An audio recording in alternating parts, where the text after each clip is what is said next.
Saudações, amigas e amigos. Eu sou Alisson Silva e chego agora com mais um episódio do Quarta Categoria, a edição número 164, desde que o podcast começou lá em 2020 e desde então se tornou a casa da Série D do Campeonato Brasileiro e desde o ano passado, 2024, que também tem exibição no canal Sportnet. Como sempre, a gente começa pedindo para que vocês que nos escutam e que assistem a gente que nos sigam no @pcategoria, no X e também no Instagram, compartilhe nossos episódios que estão nos tocadores de podcast e, claro, diga por aí que a gente está toda semana na Sportnet, na Sky, na Claro TV, chegando em todo lugar desse país com a competição mais democrática do Brasil, que é a quarta divisão do Campeonato Brasileiro. Bom, a gente tem agora já definidos os 8 finalistas da Série D do Campeonato Brasileiro, né, que daqui a 2 fins de semana nós saberemos quem serão os campeões que sobem para a Série C do ano que vem. E os jogos de volta das oitavas de final tiveram um brilho de Rock Kennedy na decisão por pênaltis que classificou o Santa Cruz. Nenhuma vantagem do primeiro jogo foi revertida. Tivemos muitos 0-0, mas emoção de sobra nesses confrontos. E para falar sobre tudo isso por aqui estão comigo meus amigos Felipe Augusto e Marcos Barcelos. Mais uma vez, satisfação estar com vocês aqui no Quarta Categoria. Fala, Edson, Marcos. Chegou o momento, né, que a gente sempre espera, né, que a definição dos acessos, a definição dos campeões, né, que a gente fala, porque de fato é o título máximo, né, digamos. A cereja do bolo é a taça, mas conquistar o acesso é o mais importante e temos aí 8 equipes, algumas surpresas, algumas que eram esperadas, destacado no grupo A7 com 3 classificados, um confronto inclusive que vai novamente acontecer agora nas quartas de finais, e um grande confronto, né? Acho o grande confronto da história da Série D entre dois nordestinos, a gente vai falar também ali na frente. Bom dia, boa tarde, boa noite, Ellison, Felipe e a todos que nos acompanham tanto pelo Sportnet quanto também pelas plataformas de podcast. O meu destaque inicial é para umas quartas de finais bastante regionalizadas. Temos 2 quartas de finais no Nordeste, 2 confrontos entre equipes da região Nordeste, um confronto entre equipes da região Sul, e o outro acaba que engloba 2 regiões, que é Sudeste e Centro-Oeste, mas são de 2 equipes que estiveram no mesmo grupo na primeira fase, então tá tudo muito em casa nessas quartas de final. Pois é, tudo muito em casa, a gente vai trazer daqui a pouquinho cada confronto, como foi que cada classificado chegou nesse mata do acesso, mas antes vamos, claro, para a nossa vinhetinha do Quarta Categoria. O Quarta Categoria é um podcast sobre a Série D do Campeonato Brasileiro, que traz informações, curiosidades e conteúdo relevante sobre o futebol que fica longe da grande mídia. Com eles, Felipe Augusto, Marcos Barcelos e Ellison Silva. Começando agora, de vez, a edição 164 do Quarta Categoria, mais uma edição histórica, né? Porque agora a gente tem definidos os 8 times que vão disputar as 4 vagas na Série C do Campeonato Brasileiro de 2026. E aí a gente coloca já na tela os mata-mata do acesso que estão definidos. A gente tem aqui, agora sim, a gente tem na tela o confronto de 2 confrontos nordestinos, né? O Asa de Arapiraca vai enfrentar o Maranhão, Inter de Limeira vai enfrentar o Goiatuba. Teremos o duelo aí do sul do país entre Barra e o Cianorte. E o que o Felipe estava falando, né? O maior confronto da história da Série D entre América de Natal e Santa Cruz, né? Já tivemos vários clássicos estaduais, regionais sendo disputados por aí, mas nenhum deles valendo o acesso. Por isso que a gente coloca esse peso muito grande nesse confronto, que vai deixar um dos 2 gigantes nordestinos aí do lado de fora da Série C do ano que vem, tendo que jogar mais uma vez a 4ª divisão do Campeonato Brasileiro em 2026. O destino foi bem cruel aí, tanto com Santa Cruz quanto com o América, mas para quem gosta de entretenimento, esse é um jogo que vai parar o Nordeste e que deve parar todo o Brasil, né? São duas multidões que vão torcer para os 2 clubes, 2 camisas cheias de história, e certamente é um grande confronto, talvez o grande confronto do ano dentro do futebol brasileiro. Talvez fique abaixo apenas quando a gente tiver a final da Copa do Brasil, né? Mas e assim depende de quem chegar por lá, mas é um confronto absurdo que a gente vai ter valendo a vaga na Série C do ano que vem. Mas vamos começar falando do confronto vamos começar falando agora do confronto que classificou a Inter de Limeira. Depois de vencer no Kleber Andrade por 1-0 a partida de ida, o goleiro Saulo brilhou demais na partida de volta entre Inter de Limeira e Rio Branco, e o empate por 0-0 no Major Levi Sobrinho coloca o time do interior paulista nas quartas de final da Série D. E agora a Inter de Limeira vai ter uma chance de brigar pelo acesso, algo que a gente esperava no ano passado e que veio acontecer só nesse ano, Felipe. Vem acontecer logo depois de um campeonato paulista pífio, né? Muito ruim, o time não venceu no estadual e só foi vencer um jogo quando começou a Série D, né? E desde então o time se consolidou muito bem no grupo A7, foi o líder, assim, com uma grande vantagem para os outros, fez aí uma liderança tranquila, mas o mata-mata da Inter de Limeira não é tão confiante assim, né? Os resultados, apesar de que o mata-mata você tem que ter, o resultado é mais importante que o desempenho, mas pode ser que uma hora a conta seja cobrada, né? Porque a Inter de Limeira não vem jogando tão bem assim nas partidas, né? Conseguiu ali passar pelo Marcelo Dias com 1 a menos num chute, entre aspas, espírita, né? Que acertou um balaço na partida de volta. E quanto ao Rio Branco, né? Teve 2 partidas abaixo também, né? A gente falou na semana passada que o Rio Branco estava muito vivo, né? Que fez uma partida, inclusive, boa, né? Contra a equipe paulista em casa, mas não conseguiu transformar em gols. Teve a expulsão também, né? Que contribuiu um pouco para isso. E nesse jogo, o primeiro tempo foi bem abaixo, né? Vários chutes dessa forma, né? Bem longe do gol, sem muito perigo. No segundo tempo, aí sim o Saulo apareceu, né, para ajudar a equipe nessa classificação, segurou o empate. A gente teve um lance polêmico, né, de possível pênalti para o Rio Branco no finalzinho do primeiro tempo, mas a Inter de Limeira ela, ela tem uma primeira fase totalmente consistente, mas consegue fazer valer esse elenco que montou, né, que teve essa remontagem para a Série D, e o time parece bem confiante, pronto para tentar esse acesso. Vai ter um confronto interessante, né, que tem história, digamos, já nessa Série D, e também algumas nuances aí, mas de fato, de Limeira, a Inter precisa ainda ajustar esse desempenho, né, porque o Estado vem saindo, né, vem conquistando, né, já conseguiu aí, já que conseguiu a vaga nas quartas de finais, mas o desempenho vem abaixo do que foi na primeira fase, né? E a gente vê outros clubes que estão chegando nas quartas jogando bem, em que o Limeira vem abaixo, mas me parece que o elenco, né, e as circunstâncias também ajudaram a equipe que conseguiu chegar até essa fase decisiva. Como você citou, né, ano passado a equipe perdeu para o Maringá o acesso, e aí a gente tem aquela lógica, né, de que um time, quando perde o acesso na edição passada e chega nas quartas de finais seguinte, sobe. Vamos ver se essa lógica permanece com o Inter de Limeira contra o Goiatuba. Já quanto à eliminação do Rio Branco, né? Embora a gente possa falar de reclamações da arbitragem, né? Com relação, inclusive mencionando até o lance do pênalti, que não foi marcado em cima do Diego Fernandes. Para mim foi um pênalti claro. O jogador foi agarrado praticamente na pequena área. E na pequena área, que jogador que vai ficar inventando pênalti naquela circunstância, né? Daqui a Então, pouco a gente vai ver um que tentou fazer algo parecido. E eu acho, porque é um lance muito difícil. Você tá na frente do goleiro, né? O cara pra pensar em se jogar na pequena área à toa é meio difícil. Mas o que aconteceu em Limeira é 100% obra do futebol mesmo, né? Não tem nada assim anormal, né, no resultado que aconteceu. O Inter de Limeira, embora não tenha praticado um bom futebol, né, mas desde o início aqui no estado a gente comentava, né, participei de alguns programas da Rádio Espírito Santo comentando sobre isso. É uma equipe que tinha uma campanha muito espelhada com a do Rio Branco.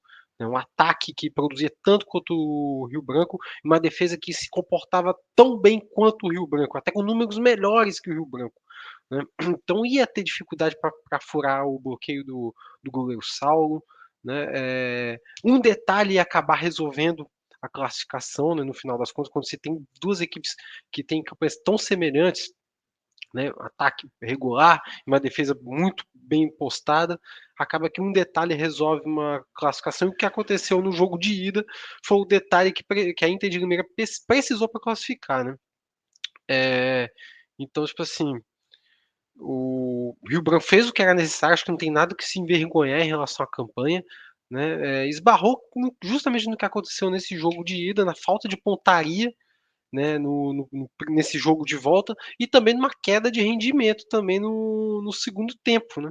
A partir dos 20 minutos da segunda etapa, com as substituições também feitas pelo Rodrigo Fonseca, a equipe declinou no jogo e ficou mais próximo da Inter de Limeira até buscar o resultado de sair com mais uma vitória no confronto do que o Rio Branco de tentar levar para os pênaltis, né? E ainda por cima também teve um lance que a arbitragem me pareceu muito perdida, acabou marcando um pênalti, que foi uma falta que aconteceu fora da área, né? Poderia ter sido pior a situação, né, se o VAR não tivesse intervido. Mas enfim, acho que a classificação da Inter de Limeira, no final das contas, não é de todo injusta, né? Mas fica aquele gosto amargo, né, pro futebol capixaba, né, de mais uma eliminação, a gente mais uma vez batendo na trave da trave, né, que a gente nem nas quartas de final ainda conseguiu atravessar essa barreira, né, falta ainda esse gostinho pro futebol capixaba. Mas o Rio Branco pelo menos volta, né, na Série D do ano que vem por conta do título estadual, né, nessa temporada. Sim, e com destaque também, porque na temporada que vem teremos um clássico capixaba, né? Acho que também é um fator até de motivação aqui no estado, né? Porque falta também confrontos desse peso em uma competição nacional. A gente está tendo muito presença de um time grande e um time do interior. Esse ano tivemos 2 da capital, mas um era o Rio Branco e o outro Porto Vitória, que é uma equipe mais nova. Agora temos 2 times tradicionais nessa disputa por uma vaga para a Série C em 2027, né? Então talvez a mobilização até seja melhor aqui no estado, esperamos, né? Muito bem. Esse é o primeiro dos 5 0-0 que a gente vai falar que tivemos nesses jogos de volta, né? O pessoal que tinha algum tipo de vantagem se fechou na casinha para conseguir a classificação, tanto que a gente não teve nenhuma vantagem revertida, como a gente falou na abertura do programa. Passando para mais um confronto, um fenômeno fora de casa, é isso que é o Goiatuba, né? Que havia perdido por 3-2 em casa para a Aparecidense, mas no Aníbal Toledo, Calazans e Bruno Nunes garantiram a vitória do Azulão por 2-0, desbancando um dos favoritos ao acesso, né? E agora vai ser o único representante de Goiás nas quartas de final da Série D, Marcos. O protocolo Goiatuba fora de casa foi ativado novamente nessa Série D, né? E eu queria até destacar, né, que é mais um jogo padrão Goiatuba, né? Uma equipe que não se intimida jogando longe de seus domínios, né? Parte para cima e deixa jogar também, mas eu acho que nesse jogo em especial, achei que até que se portou muito bem e não deixou que a Aparecidense tivesse chances muito claras ao longo da partida. Teve apenas, acho que essa cabeçada no início do primeiro tempo, mas eu não lembro de outras grandes chances da Aparecidense ao longo do jogo, né? E tá aí o primeiro gol do Calazans, né? Eu até gostaria de destacar a assistência, né, feita pelo Johninha, e que foi uma figura muito presente durante a partida nos lances ofensivos, né? Chegava para finalizar, abusando da sua velocidade, do drible, e foi numa jogada de velocidade que ele conseguiu até abrir o caminho para essa classificação, né? E atuando ali pela ponta esquerda, ele levou muito perigo à defesa da Aparecidense, que ficou perdidinha, né? Os 2 lances, inclusive, saíram por esse lado, né? Aparecidense muito mal defensivamente, né? E o Goiatuba aproveitou muito bem esse tipo de jogada. E o segundo gol depois veio com o Bruno Nunes já na reta final da partida, né? Um gol meio esquisito, mas que decretou essa classificação do Goiatuba e que para mim eu até diria que é o time mais confiante desse mata-mata. Pode às vezes não jogar o melhor futebol, né? Eu até, embora a postura do Goiatuba geralmente me agrada no futebol mais ofensivo, né? Mas pode também ter seus problemas, pode não ter a campanha dos sonhos, mas é uma equipe que vai muito confiante, até por essa postura de franco atirador que a equipe tem na maioria dos jogos, né? Embora nesse jogo em particular tenha sido franco atirador, mas com o mérito de ter anulado as principais armas do rival. Do lado da Aparecidense, né, são 11 temporadas com calendário nacional, e agora a equipe vai ficar sem calendário caso não tenha um aumento de vagas, né, que tem essa possibilidade, né? O time não foi bem no Goiano, conseguiu ali até manter confiou até numa base para essa Série D, mas contratou também jogadores, trouxe o Luiz Flávio de volta, né, para comandar a equipe, e era favorito nesse confronto, né, parecia que o efeito Goiatuba não surtiria efeito para cima da presidência, mas acabou que não foi assim, né, o time jogou, parece um pouco jogou abaixo do que vinha atuando em casa, e não só em casa, mas fora, assim, tanto que venceu o Goiatuba fora de casa, mas de fato nem Renan Gorn e Júlio César, que é uma das melhores duplas de ataque da competição, deu jeito para classificar a equipe para a próxima fase. É uma surpresa, né? Mas como o Marcos citou, esse Goiatuba fora de casa não surpreende mais, né? Então esse é um fator interessante para a próxima fase também, né? A presidência agora vai ter um calendário de 10 jogos, né? Com o Goiano apenas, caso não se confirme, caso continue o formato atual da Série D, né, um time que a gente se acostumou a ver na Série D e também na Série C, né, quando subiu para a competição, mas que de fato agora vai ter que se acostumar com um novo calendário, né, já que são, como eu falei, é uma década disputando a competição nacional, Série D ou Série C, e agora não tem esse calendário, né, o torcedor se acostumou com isso e agora vai ter que se contentar apenas com o estadual, como eu falei, caso não se confirme esse abril de vagas, com a possibilidade dos times que se classificaram para o mata-mata terem vaga garantida para a próxima edição. Como é que a gente espera que esse confronto aconteça, Marcos? Tem algum favorito? O Goiatuba equilibra um pouco as forças aí por conta dessa campanha fora de casa? Ou a Inter de Limeira chega com um grande favoritismo aí para conseguir subir para a Série C finalmente e fazer valer aquela lógica que o Felipe falou, né? O time que cai no mata-mata do acesso numa temporada, se ele volta no ano seguinte, ele acaba subindo. Rapaz, até fui procurar aqui, né,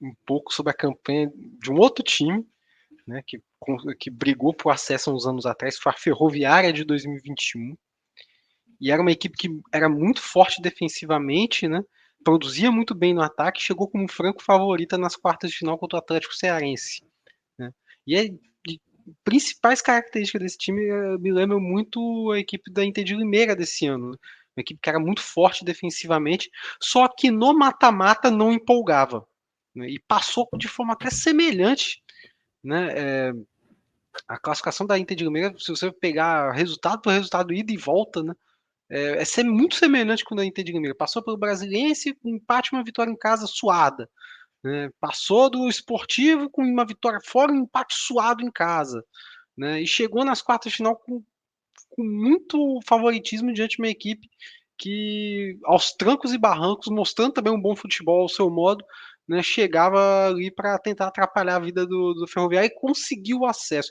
Eu diria que esse confronto entre Inter e Goiatuba me lembra muito esse duelo particular entre Ferroviária e Atlético Cearense de 2021, né? Eu acho que, tipo assim, é muito difícil você não apostar contra a regularidade da Inter de Limeira, mas eu não ficaria nem um pouco surpreso se o Goiatuba resolvesse aprontar nesse confronto, até por conta de alguns pontos do futebol da Inter de Limeira que não agradam tanto, que é uma equipe que pode até ter o domínio numérico, não só no placar, mas também com vantagem dentro de campo de ter um jogador a mais, mas o fato de você não aproveitar certas vantagens que o jogo te proporciona me incomoda um pouco nessa Inter de Limeira. Então, é uma coisa que o Goiatuba aproveita muito bem. Então, aposto dou um leve favoritismo para a Inter de Limeira, mas nada me surpreenderia se o Goiatuba chegasse a classificar. E aí, se a primeira fase, né, fosse um mata-mata, né, o Inter de Limeira passaria pelo Goiatuba, né, mas teve esse fator, né, o time demonstra muito bem o que é o Goiatuba, né, foi 3-1 para o Inter de Limeira em Goiás, e 1-0 para o Goiatuba em Limeira, né, inclusive foi a única derrota da Inter de Limeira em casa nessa Série D, foi para o Goiatuba na última rodada da primeira fase, o agregado beneficiaria, né, a Inter de Limeira, então tem esse comparativo já, são duas equipes que se conhecem. A Inter de Limeira, inclusive, né, ano passado também passou por isso, né, enfrentou o Maringá na primeira fase e acabou perdendo o acesso para a mesma equipe, e agora novamente vai ter esse confronto, esse reencontro com uma equipe nas quartas de finais. Goiatuba provou, né, que a questão fora de casa é um fator, assim, muito interessante para essa equipe, né, ele se transforma, parece que incorpora outro time, porque de fato em casa não consegue desempenhar tão bem. Esse fator que tem que ajustar para esse mata-mata novamente vai fazer a partida de ida em casa, né? E isso, o quanto que isso o quanto que isso vai acabar, pode ser, porque me enrolei um pouquinho aqui. O Goiatuba, né, tem essa questão de correr atrás do placar, né, apesar que contra o São José foi 1-1, não foi uma derrota em casa, mas teve que correr atrás em Porto Alegre para passar de fase. Quanto que isso é motivador para a equipe, mas ao mesmo tempo é um risco, né, porque é sempre melhor você vencer a partida em casa para depois manter o resultado fora, né. Mas de fato o Goiatuba chega jogando melhor do que a Inter de Limeira, isso é um ponto relevante no mata-mata. Mas de fato a Inter de Limeira ainda tem essa questão, essa consistência maior para chegar nesse mata-mata com mais força. Mas realmente, se o Goiatuba passar de fase, não vai ser nenhuma surpresa, não. Eu até acho que está bem dividido assim, essa questão por esse declínio que a Inter de Limeira teve e por esse fator assim, primordial que a equipe do Goiatuba tem fora de casa. Um ponto bem aberto aí para mim. Muito bem, agora vamos passar para outro confronto, né? Na tarde de sábado, na Arena Barra, o Barra fez valer o mando de campo e com gol de Elvinho, marcado no início do segundo tempo, colocou o time no mata-mata do acesso em sua segunda participação na Série D e deixa o Ceilândia mais uma vez de fora. E o gol da classificação, após o empate por 1-1, né, no Distrito Federal, ele não foi um gol qualquer.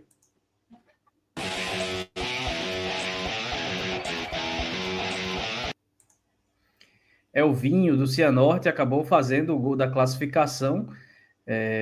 Elvinho do Barra, tá errado a legenda aí, obviamente. Elvinho do Barra fez o gol da classificação, que garantiu o Barra na próxima fase, Marcos. Um golaço dentro dos poucos gols que a gente teve aí nessa rodada, né? Mas o do Elvinho foi um belo gol e um gol importante que coloca o Barra aí no mata-mata do acesso. Eu até nas minhas anotações destaquei esse golaço aqui sem saber que ia ser escolhido o golaço da rodada, né? A classificação do Barra foi uma das vagas mais suadas que a gente teve nesse mata-mata, né? Eu acho que o Ceilândia vendeu bem caro essa eliminação, né? Barra, para mim, foi salvo, né, nessas oitavas de final, perdão, foi salvo por um segundo tempo que o time brigou muito em Brasília, né, quando estava em desvantagem por 1-0, mas sem mostrar um futebol brilhante, assim, talvez na soma dos dois duelos, né, não foi um futebol tão brilhante que o Barra conseguiu apresentar nesses dois jogos. E mesmo assim, né, a equipe não foi brilhante, mas conseguiu um resultado importantíssimo, arrancando um empate fora de casa, né? E em casa passou por muita dificuldade, mas demonstrou superioridade, né? Sofreu bastante defensivamente, como eu falei, o Ceilândia vendeu caro essa classificação, também não ficou só esperando pelo Barra para tentar uma jogada de contra-ataque. Eu acho que o time acabou sentindo bastante o resultado da ida, né? Essa responsabilidade de ter que buscar um resultado fora, né? E o Barra se aproveitou muito bem disso, né? Em casa, em seus domínios, consegue mostrar muito bem sua força, joga um futebol ofensivo, né? E agora tem a chance de colocar à prova todo o investimento que fez para a temporada, né? A gente sempre destaca aqui que o Barra, no passado, disputou sua primeira Série D, fez uma campanha muito ruim, com um investimento muito pesado, e esse ano consegue mostrar que teve algum aprendizado, aquela falha grotesca da eliminação da primeira fase em 2024, né? Agora o Barra chega com uma outra força para essa competição. Pelo lado do Ceilândia, eu senti que o gol do Barra, assim, abaixou muito o nível do jogo do Ceilândia. Eu senti um Ceilândia muito ativo, assim, me parecia, assim, eu esperava mais, assim, da equipe fora de casa também. Não sei se o baque da partida de ida atrapalhou também o psicológico, porque de fato foi bem melhor do que o Barra no Distrito Federal, mas não conseguiu converter em gols, ou não, e acabou tomando um gol, né? Poderia ter saído pelo menos com 1-0, mas não conseguiu. E o Ceilândia também é aquele time que se acostumou com a Série D, né? Alguns anos fica fora e no caso de 26 ficará fora, né? Já que as vagas são no Capital e o Gama é sempre com aquela ressalva da questão da possibilidade de aumento da competição. E se o regulamento previsto for modificado de fato, né? Mas o Ceilândia me parecia muito confiante para coisas boas, né, para tentar esse acesso. É um dos melhores times que o Ceilândia montou nos últimos anos na Série D. Vem montando bons times na Série D, isso é um fator interessante do clube, né? Não é um time que tem uma questão financeira assim tão forte como o Barra, por exemplo, mas consegue se organizar bem e fazer bons times. Mas de fato eu senti falta um pouco de ânimo da equipe nesse jogo de volta. Assim, eu esperava mais e acabou que não aconteceu. O Barra passou e o Ceilândia fica pelo caminho, vai ter que voltar apenas em 27, caso não mude o regulamento da competição. Seguindo agora para completar esse confronto do sul do país no mata-mata do acesso, né? O adversário do Barra vai ser o Cianorte, que mesmo fora de casa, lá no Dutrinha, resolveu a parada no primeiro tempo e com Tite e Maranhão fez os gols da vitória por 2-0 que colocaram o Leão do Vale nas quartas de final após o empate por 1-1 com o misto no Paraná, Felipe. O Cianorte, né? A gente pode até discutir ou não se no ranking de desempenho do mata-mata, né, em quem está melhor, mas o Cianorte está bem ranqueado, né? Acho que compete com o Maranhão ali de melhores desempenhos nesse mata-mata. Foi muito bem contra o Joinville no jogo de ida, apesar do 1-1, foi excepcional no jogo de volta, fez 4-0. Não foi tão brilhante assim em casa, né? Teve até um risco de perder o jogo, né? Apesar do misto ter aquela questão de, como a gente citou, né? Ele não merecia o empate, mas quando conseguiu o empate, merecia conhecer um ponto, né? E o jogo de volta foi letal, né? Foi muito eficaz, que é a palavra que o mata-mata da Série D exige muito. Conseguiu fazer 2-0, teve controle da partida, não sofreu tanto e agora vai jogar o mata-mata da Série D após 13 anos, né, do trauma que teve contra o Mojimirim, onde venceu fora de casa, tomou o mesmo resultado dentro de casa aí no jogo de volta e acabou perdendo nos pênaltis. Agora vai voltar com um novo cenário, né, um time com SAF, né, com maior investimento, um time que começou, fez uma primeira fase irregular, né, se esperava mais. A campanha que a Inter de Limeira fez era mais esperada para o Cianorte, mas não se confirmou.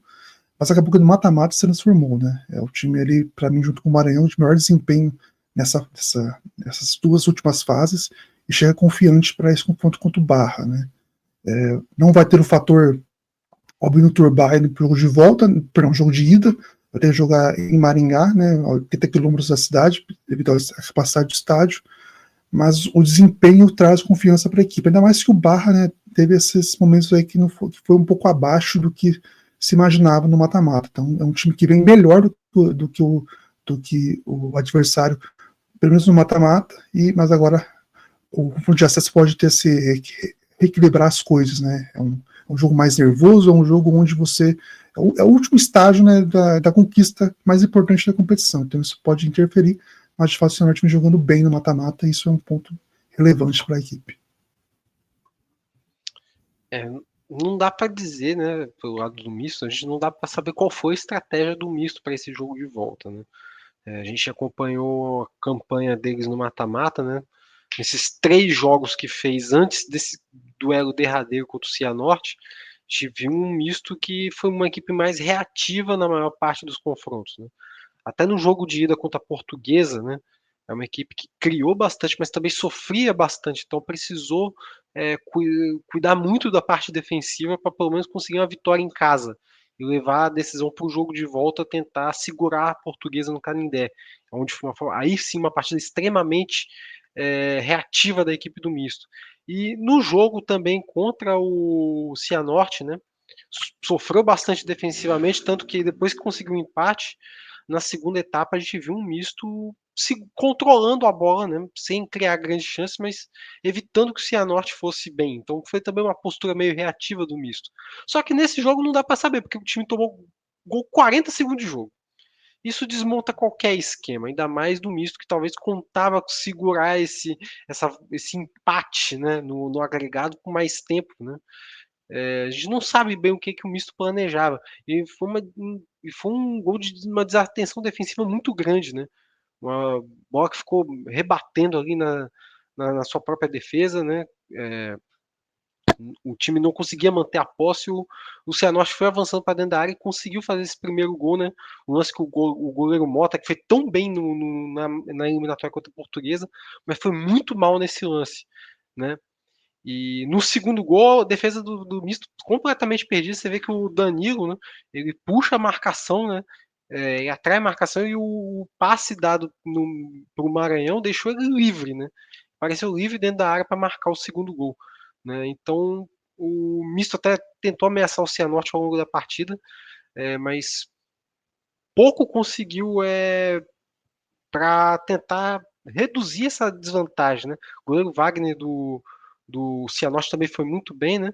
Enfim, eu acho que fica a lição aí pro Misto, né? Que estava indo muito bem no seu esquema mais defensivo, mas por conta de uma péssima partida desse setor, acabou deixando essa classificação escapar. Tá aí o confronto do sul do país definido. E aí, Felipe, eu queria saber de você, né? O que é que a gente espera desse confronto agora entre Cianorte e Barra? Cianorte que já tem alguma história na competição, já bateu na trave, o Barra tentando já nessa primeira chegada ao mata-mata do acesso conseguir jogar a Série C do Campeonato Brasileiro, duas equipes estruturadas, com finanças boas, né? Com condições financeiras boas, o que acaba equilibrando também, essa parte equilibra um pouco o confronto. Exato, né? Como eu falei, né, o Cianorte vem desempenhando o melhor futebol nesse mata-mata do que o Barra, né? O Barra teve mais dificuldades, digamos, nesse mata-mata, apesar que contra o Cascavel, na partida de volta, foi bem, né? Apesar que quase tomou um gol do Cascavel que complicaria a equipe, mas de fato o Cianorte vem jogando dos 8 tempos que teve nessa Série D, né, nesse mata-mata, pelo menos em 6, assim, teve um futebol muito muito bom, né? Seja ofensivamente ou seja controlando a partida como foi contra o Misto, né? Esse gol aos 40 segundos foi bem importante para isso, manteve tranquilidade, manteve a calma, não se desesperou, né? Conseguiu neutralizar bem a equipe do Misto. Esse é um fator bem importante, né? Enquanto o Barra tem também, como o Marcos citou, né? O Barra parece que aprendeu, né, com a Série D passada, né? Que foi uma campanha assim terrível pelo que se esperava da equipe, e esse ano é o Barra que a gente esperava, né? Conseguiu aí chegar muito bem nesse mata-mata, passou de fase, passou já certo sufoco com o Ceilândia, né? Não teve uma tranquilidade tão grande assim. Um fator, né, que é interessante, né, que é um jogo bem regionalizado, né? As duas equipes não se enfrentaram no mata-mata, perdão, na primeira fase, mas poderiam ter se enfrentado caso o Cianorte fosse para o grupo A8, né? Não foi possível, e agora vão se enfrentar.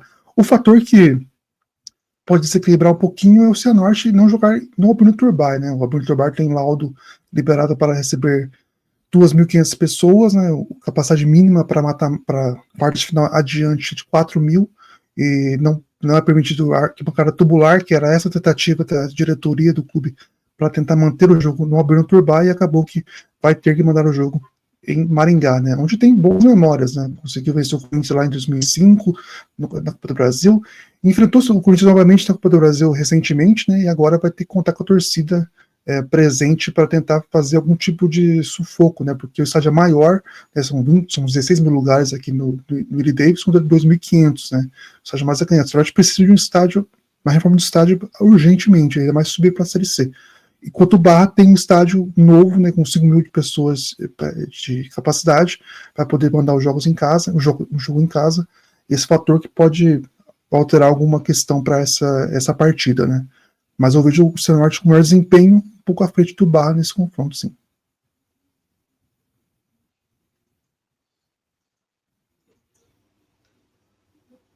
Marcos. Opa. Cianorte e Barra, eu acredito que o Cianorte está à frente nesse duelo, né? Pelo futebol, mais pelo futebol apresentado, né? Do que propriamente pelas campanhas. Acho que as duas equipes apresentam campanhas bem regulares, né? O Barra na primeira fase foi muito bem, né? No mata-mata tem ido muito bem, embora acho que a mesma situação da Inter de Limeira, né? Questão de desempenho, alguma coisa bem pontual ali que faz com que a gente tenha algumas dúvidas com relação ao Barra, mas é uma equipe que também tem condições de chegar, né, nesse acesso, né? Só que eu vejo o Cianorte num movimento de crescente na competição. Fez uma primeira fase, talvez um pouco errante, né? Mas a gente sempre fala que o importante é terminar bem a primeira fase, e o Cianorte conseguiu isso. E no mata-mata tem demonstrado força e passado por situações adversas, que, especialmente nesse mata-mata contra o Misto, isso mostrou que a equipe está bem madura para esse tipo de duelo. Então eu acho que o Cianorte está um passo à frente. Muito bem, a gente passou agora pelos 2 primeiros confrontos do mata-mata do acesso, a gente vai para um intervalo bem rapidinho e a gente volta aí para falar dos confrontos nordestinos que teremos na próxima fase da Série D do Campeonato Brasileiro no mata-mata do acesso. Série D tem aqui Brasileiro Feminino Série A2 também. Terceirona Paranaense? Adivinha? O futebol Loja dos Holofotes, uma paixão pelo alternativo. Revista Série Z, a revista do futebol alternativo. Desde 2011, o site vozdatorcida.com traz o melhor conteúdo independente sobre o futebol paraibano, com credibilidade e sem compromisso de agradar ninguém. Para ficar por dentro de tudo que acontece no futebol da Paraíba, acesse vozdatorcida.com e siga em todas as redes sociais, @vozdatorcida. Estamos de volta com mais uma edição do Quarta Categoria, de 164, para quem acompanha o podcast desde 2020, e mais uma semanal na tela da Sportnet, né? Pedindo a você mais uma vez que nos escuta, que nos assiste, que siga a gente no @pcategoria, tanto no X quanto no Instagram, que também compartilhe nossos episódios que estão no Spotify, estão no YouTube, se inscreva no nosso canal do YouTube, deixe seu like no episódio e avisa para todo mundo que o Quarta Categoria está na Sportnet, levando na Sky, na Claro TV, para todo o Brasil, a palavra da Série D do Campeonato Brasileiro, que está muito próximo aí de trazer os 4 campeões, né, que são os 4 times que vão conseguir o acesso para jogar a Série C do Campeonato Brasileiro em 2026. Bom, daqui para frente não tem mais gol de ninguém, só 0-0, porque todas as partidas que a gente vai falar agora terminaram empatadas sem gols, e começando por Asa e Manauara, né? No Fumeirão, os 2 times empataram por 0-0 e quem levou a melhor foi o Fantasma, né? Que é o melhor time na campanha geral, que vai tentar voltar para a Série C depois de ter participado da competição pela última vez em 2017. O Manauara, o robô, fica pelo caminho. Mais uma temporada que cai, mas cada vez mais perto de chegar aí ao seu objetivo. Parece um projeto bem consolidado, Marcos. Vamos falar da classificação aí do Asa, né? Se tinha alguma dúvida que o Asa era uma equipe talvez que tinha a sua análise influenciada pelo grupo A4, né? Se talvez ter equipes muito inferiores ao Asa, né? Acho que essa análise cai por terra pela campanha que vem fazendo no mata-mata. Contra o Ferroviário, que era um adversário que era de um nível abaixo no grupo A3, mas ao meu ver, um nível um pouco acima no grupo A4, a gente viu que o Asa mostrou muita força, né? Venceu os 2 jogos com bastante tranquilidade, e logo na sequência pegou o Manauara, que era uma equipe que a gente ia ter um pouco mais de noção do quanto que o Asa vinha forte para a competição. E foi um rival que obrigou o Asa a jogar mais bola, né? A suar um pouco mais a camisa para classificar, né? O time mostra que a campanha até agora não é obra do acaso, como a gente falou, né? E sim de uma equipe que está preparada para essa briga nas quartas de final diante do Maranhão. Meu destaque nesse confronto em específico, né? Foi torcida em ótimo número no estádio Fumeirão, né? Uma bela presença da torcida do Asa, que sempre aparece muito bem para apoiar o seu time, né? E o Asa, dentro de campo, passou um pouco mais de dificuldade, né? Mas eu até diria que o 0-0 não representou bem o que foi essa partida, né?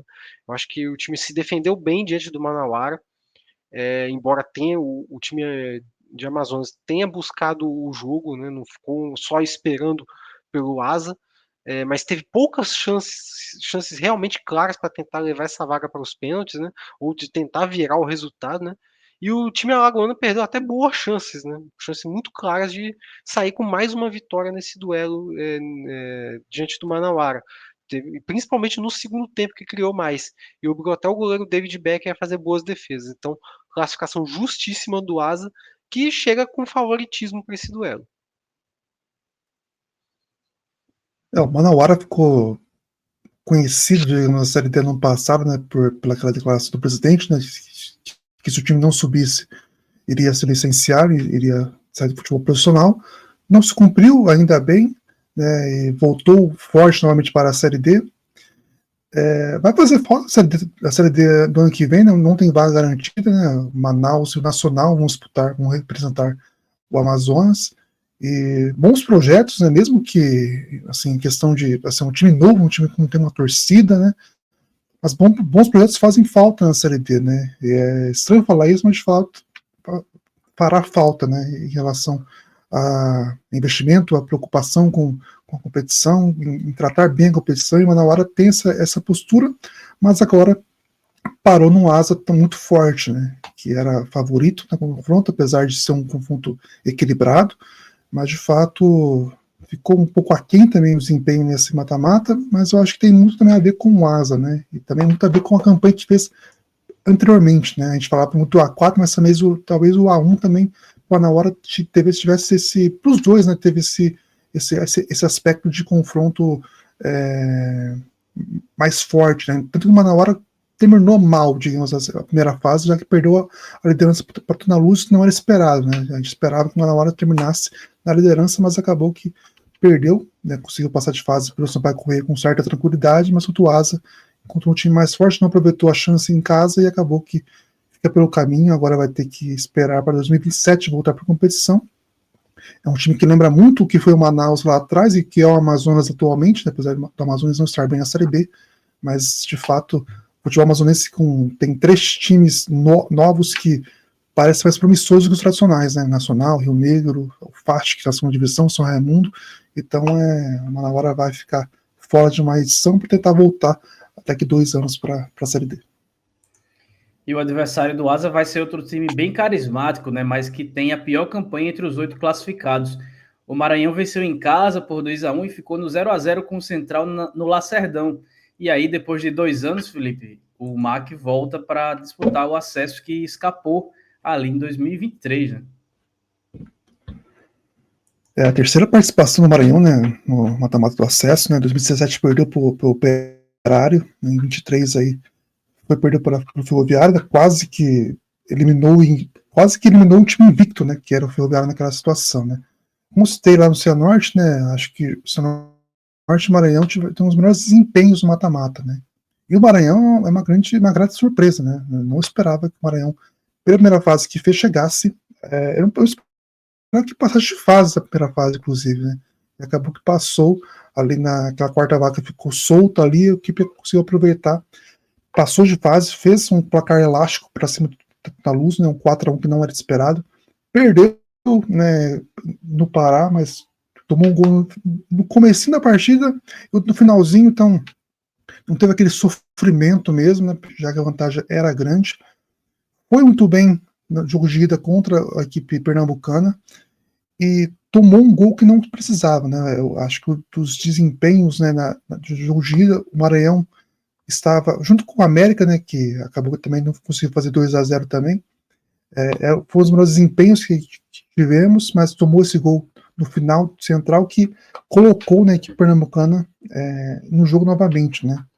Mas o Maranhão teve boa tranquilidade, apesar, né, a gente tem que falar sobre a defesa do Jean no finalzinho, né, que ele salvou a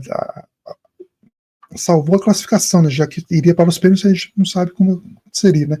O Jean, a gente dá para dizer que é um herói 2 vezes o Maranhão, né, já que ele foi vilão do Retrô contra o Maranhão, uma Série D, e dessa vez pelo Maranhão conseguiu ser herói pela equipe, né, conseguiu fazer uma defesa incrível no finalzinho da partida, e para sacramentar essa vitória, não, esse empate, que foi uma vitória, né, já que passou de fase e vai para o mata-mata do acesso para tentar recolocar o estado na Série C, né, já que ano passado o Sampaio Corrêa caiu, inclusive, né, o Sampaio Corrêa não terá calendário no ano que vem, já que o Imperatriz ficou fora e só o Maranhão está em vaga nas quartas de finais. Então, é um time que vem desempenhando muito bem. Acho que essa foi a defesa, mas não.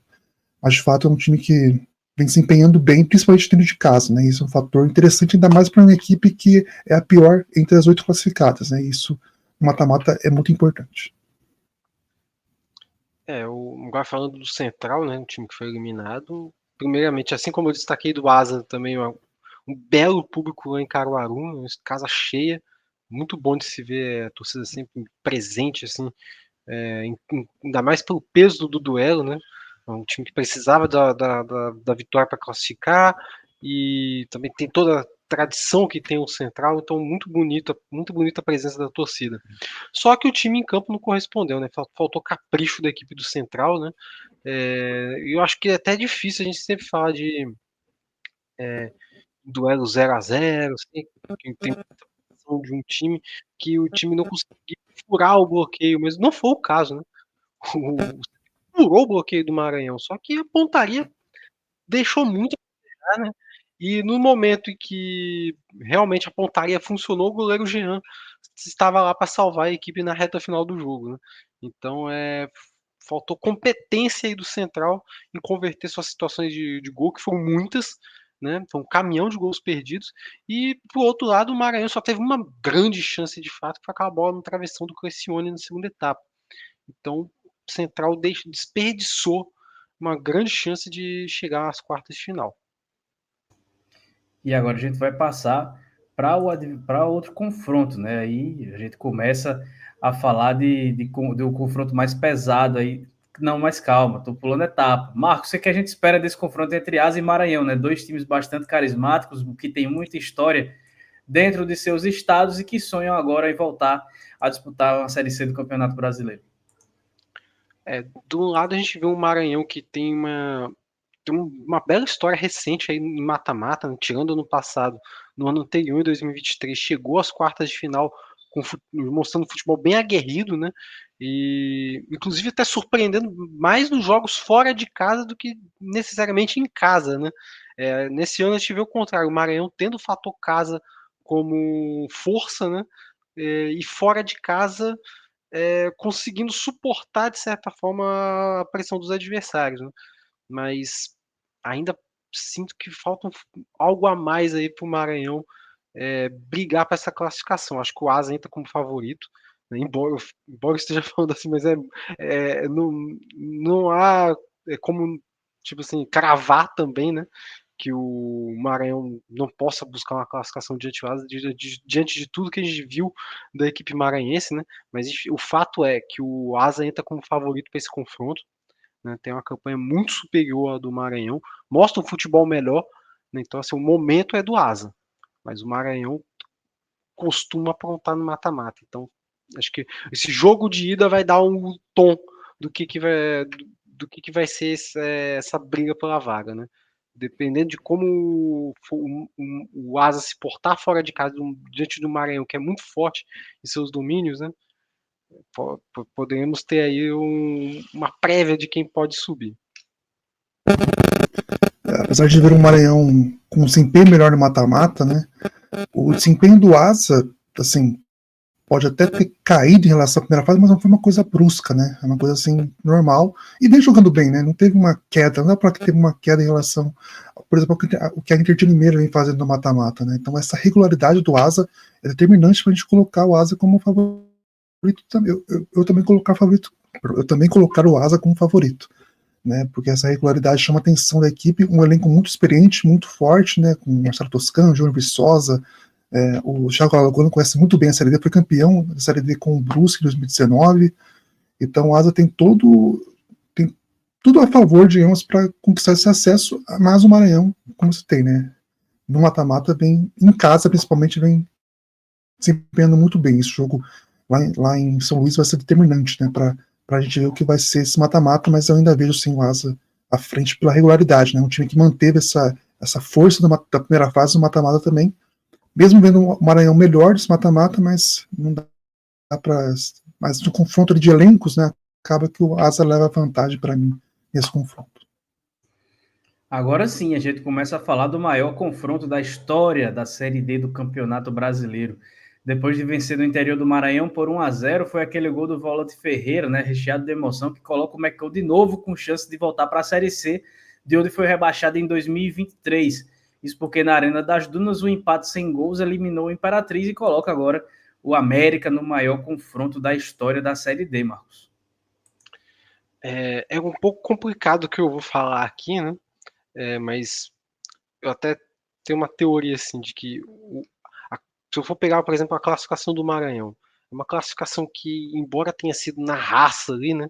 Mas tem uma parte que não me empolga na classificação do Maranhão por conta dessa discrepância entre o desempenho que o Maranhão apresenta em casa e o desempenho que o Maranhão apresenta fora. Aí quando eu falo do América, acho que de todas as classificações, junto com a do Maranhão, para mim foi a que menos me dá empolgação, assim, né? Acho que até dá para botar Inter de Limeira nesse bolo, porque também de equipes cuja classificação não me traz essa empolgação, porque o América até o momento tem tido alguma dificuldade aí diante de seus rivais no mata-mata, né? Para tentar para conseguir concretizar os seus resultados, né? Levou o tempo contra o Juazeirense para se garantir nas oitavas, era um confronto que a gente até estranhou bastante, né? Tanto que a gente falou do grupo A4, né? E a gente viu a América levando muito tempo para buscar essa classificação, né? Até conseguir de fato. E diante do Imperatriz, que era um jogo mais difícil em relação ao do Juazeirense, o jogo de ida foi bastante crucial para essa vaga, né? Mas na volta faltou a pontaria para decretar a vaga sem muito susto, né? O fator positivo para essa classificação do América, para mim, foi não ter corrido grandes riscos diante do Imperatriz, né? Assim como contra o Juazeirense na fase anterior, né?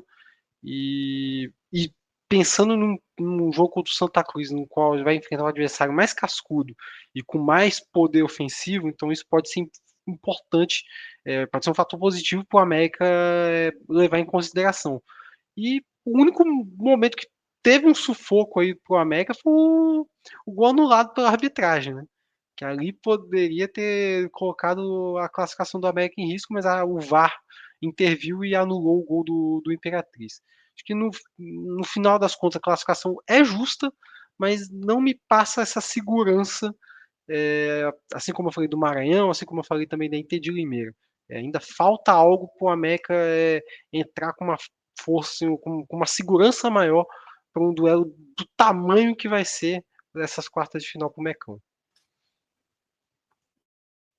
Pro lado do Imperatriz, né, fazer aquela análise de imprensa, né, de quem não é torcedor, né, o Imperatriz meio que ressurge, né, porque é um time que a gente viu na Série C 2020, se eu estou enganado, aquela campanha terrível de um ponto, né, gestão terceirizada do futebol, né, um time jogado às traças, assim, caiu para a segunda divisão e acho que demorou 2 temporadas para voltar para a primeira divisão e agora volta a figurar bem no estado, né, é o time mais tradicional do interior maranhense, né, é o time que mais rivaliza com o trio da capital, mas também tem uma frustração, né, porque você vai ter que remar novamente tudo novamente, né, vai ter que recomeçar a Série D, passar pela primeira fase para tentar voltar ao mata-mata, né, e ainda mais que o Imperatriz perdeu, né, o título maranhense na final, né, então são 2 frustrações que a equipe carrega, apesar desse reencontro, né, com bons desempenhos, né,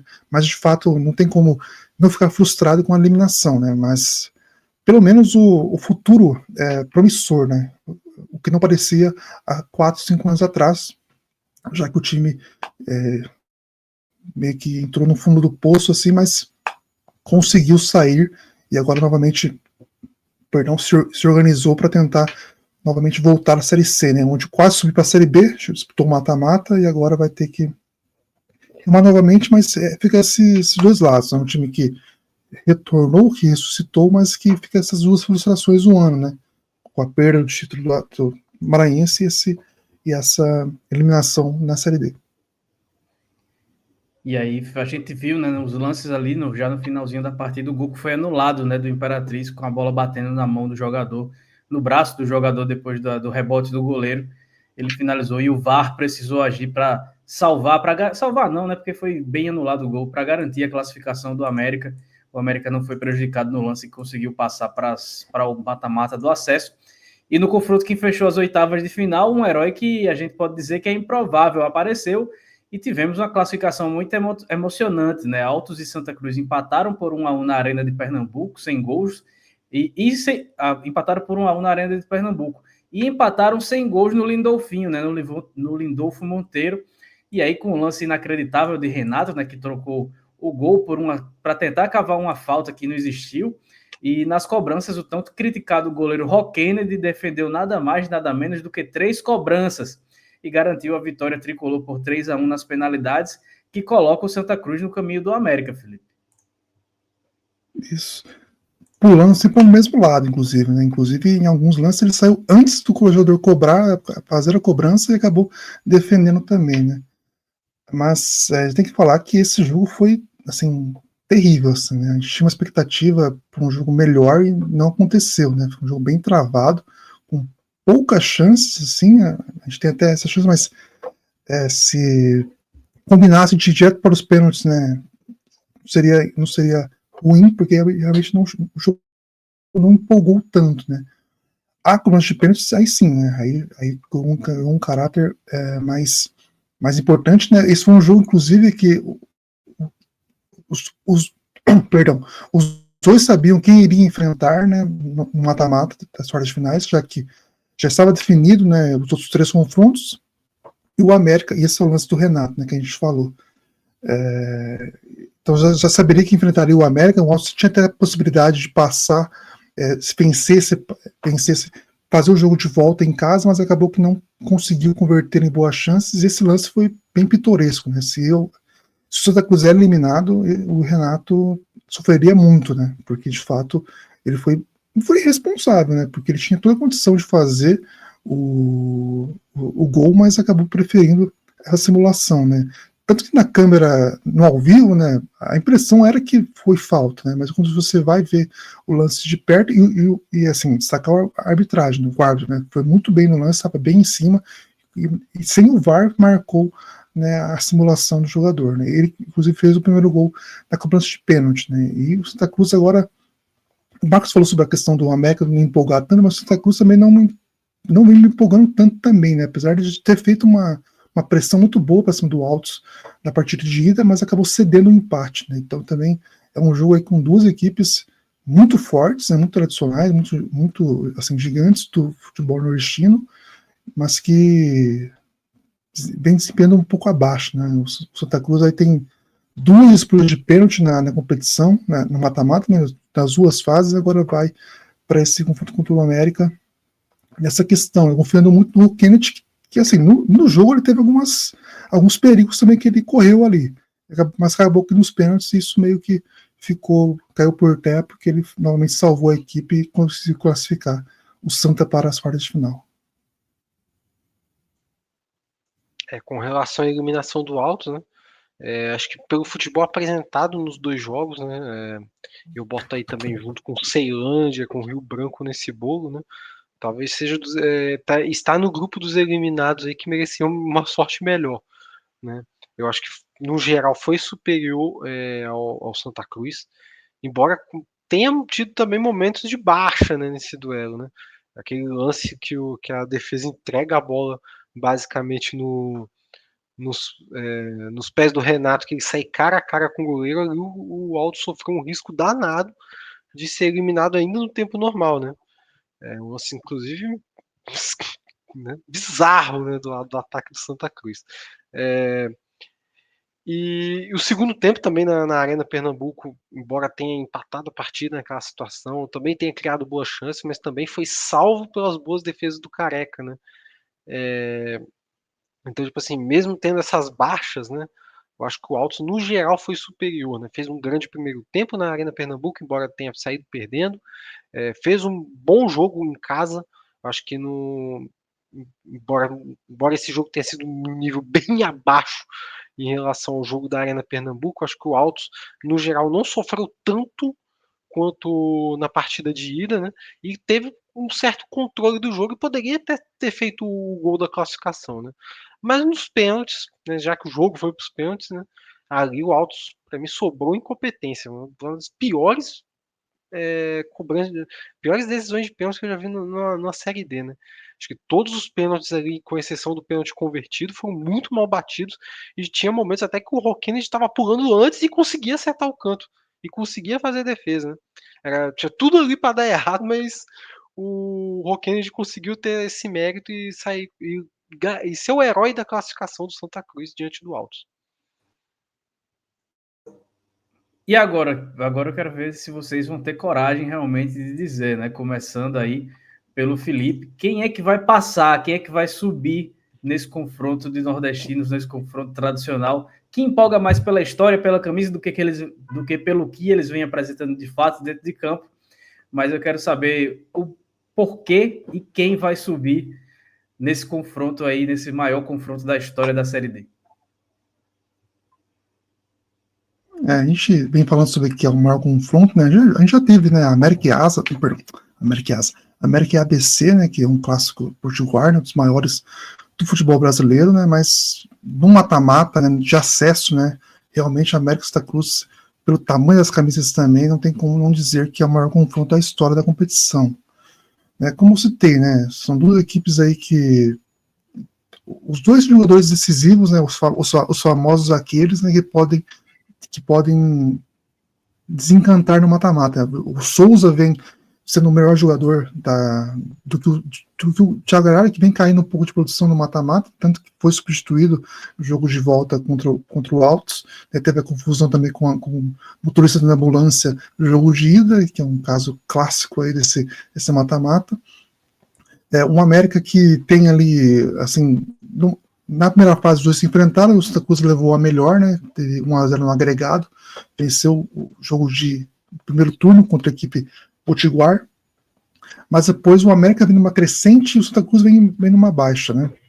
Eu gostei até do jogo do América contra o Imperatriz, né? Teve ali, eu acho que foi o jogo de maior desnível técnico dos jogos de ida, mas acabou que o placar não beneficiou tanto a equipe, né? Foi apenas 1-0. Mas eu consigo ver o América um pouquinho à frente do Santa Cruz nesse mata-mata, sim.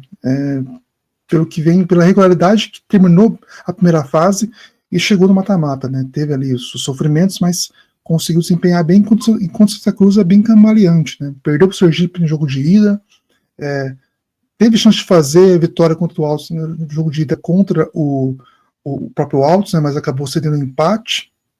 E essa consistência maior, porque hoje no América me faz colocá-lo como um favorito 51% contra o Santa Cruz.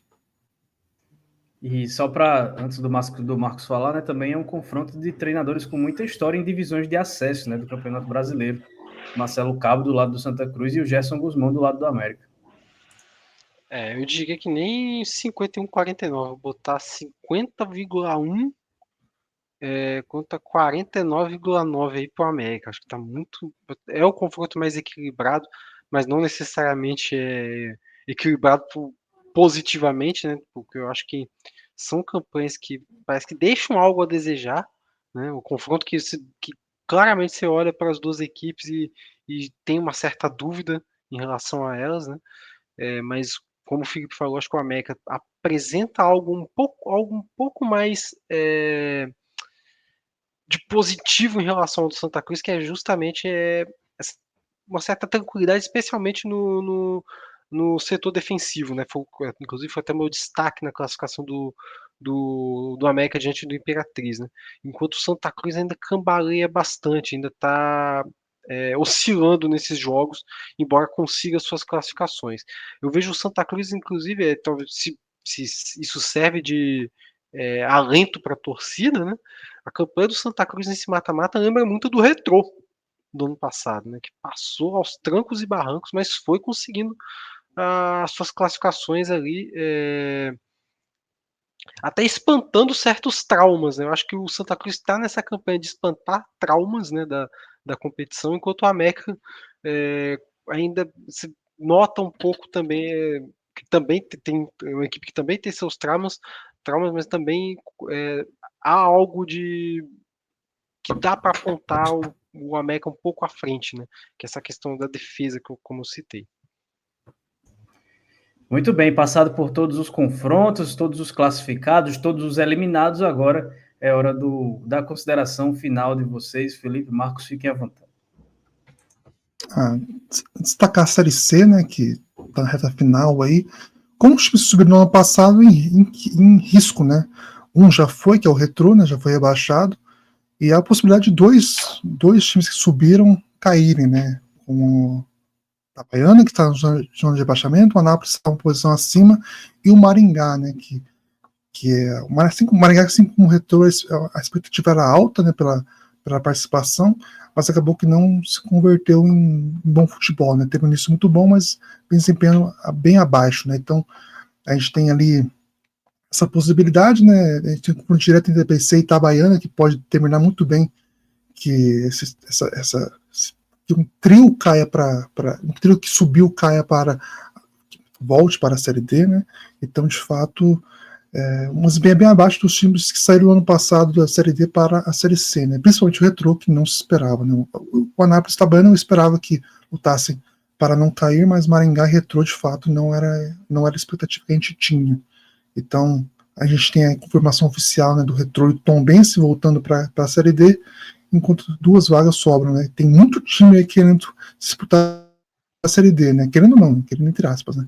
ABC, Itabaiana, Anápolis, CSA, Maringá, acho que tem mais algum que eu estou esquecendo que pode ter essa conta ainda, que tem possibilidade de cair. Mas, de fato, é uma campanha bem abaixo dos clubes que subiram do ano passado para a Série C desse ano.